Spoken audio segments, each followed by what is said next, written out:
Hello guys, welcome back to my channel. It's me, Julia Evangeline Knight, your sugar baby. Alright guys, so for today's content, another video, another unboxing. Okay, guys, I have a new parcel and let's unbox this in 3, 2, 1. Let's intro first. Nood na tayo ng mga good vibes na mga video natin ni Ate Lia B.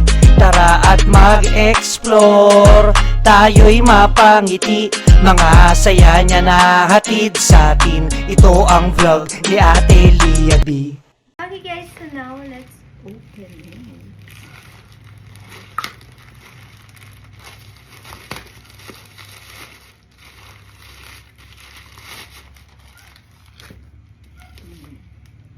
Naka-bubble wrap din siya.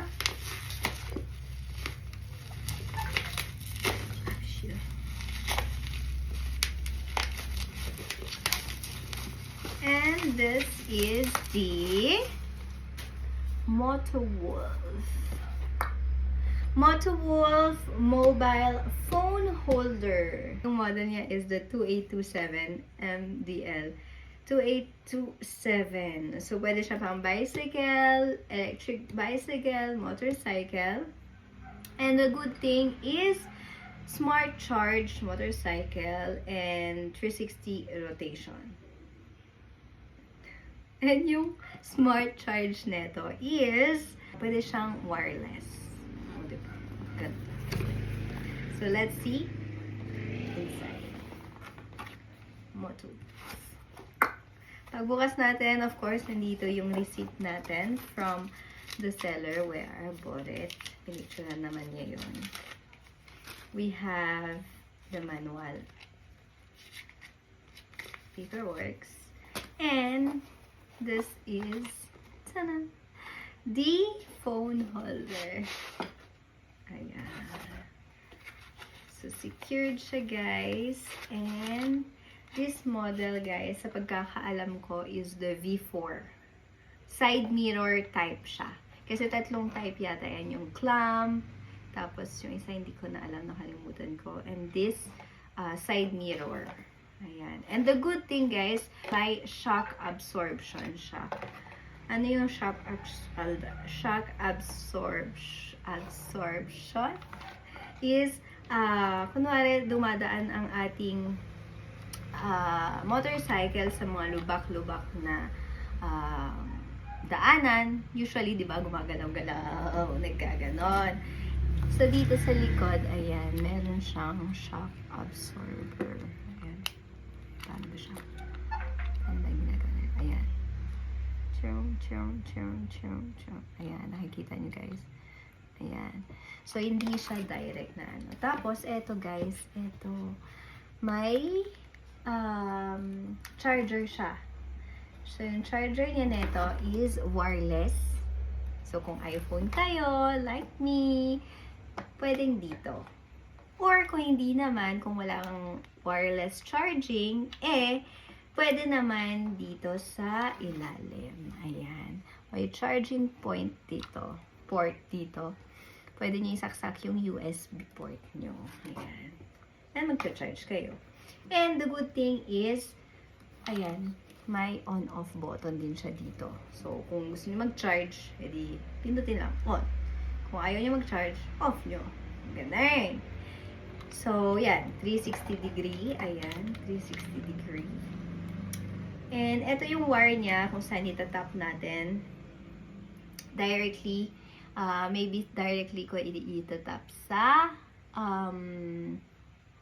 tawag nito, sa ignition ng motor. Okay, so pag open natin ng motor, on pa lang hindi pa na-start. On, at naka-on dito yung charging port, nagcha-charge na yung phone, diba?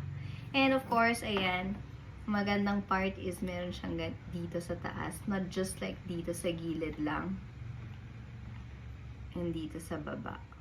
Okay, yung sa baba, pwede rin siyang i-ano guys, i-adjust. Same here, dito sa gilid, pwede siyang i-adjust. And dito, sa taas, ilalagay yung phone. Siyempre. Oh. Very secure ang phone. So, kunwari ito, cellphone ni Raya. Dito natin ilalagay yan. Ganun. And, sure. Ayan. Siyempre, sisikapan natin dito. Pwede naman na ganun. Sisikapan naman ng konti. And, ayan.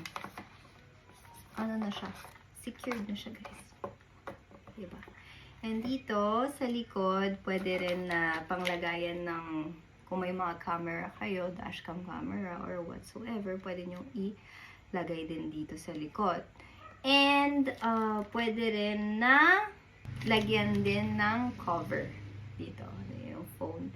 Kasi, syempre, pag mainit or what, naiinitan yung phone, eh, pwede rin lagyan ng cover na parang helmet na tinatawag nila. Pero hindi pa ako nakakabili nun. Soon na lang. So, yun.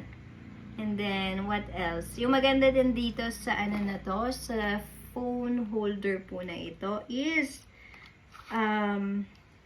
anti-theft din po siya. Paano ko nasabing anti-theft? Well, this one, guys, ito. Itong bulaklak na to.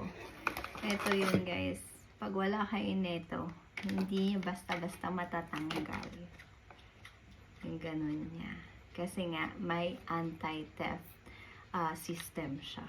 So, hindi basta-basta mananakaw to. Not like sa mga ibang charger or phone holder, eh, madaling manakaw. Yun lang naman. So, ayan, pwede siyang ganun. Ganon, ganon, ganon, ganon, ganon, ganon, ganon, ganon, ganon, ganon. Yun lang. So, ayan, MotoWolf version 4 po ito with charger. Hopefully, tumagal yung charger niya. Diba? Pero may tiwala naman ako, MotoWolf naman to. So, yun lang guys. That's it for now. And if you want to buy one of those, madami lang silang version. May V9 din sila. Although parang wala yata ang charging port yun. And hindi ako komportable, kumpiyansa dun sa gilid niya na parang yung lock niya kasi parang ano siya. Feeling ko matatanggal. Not like this, ayan, isisikipan lang yung bolt. And that's it, guys. So this is the MotoWolf phone holder. If you want to buy one of those, DM nyo lang po ako, guys. And I will give you the link, of course, as always. And if you like this video, don't forget to like, subscribe, and hit the notification bell. Again, thank you so much for watching and see you on my next vlog. Love, love, love.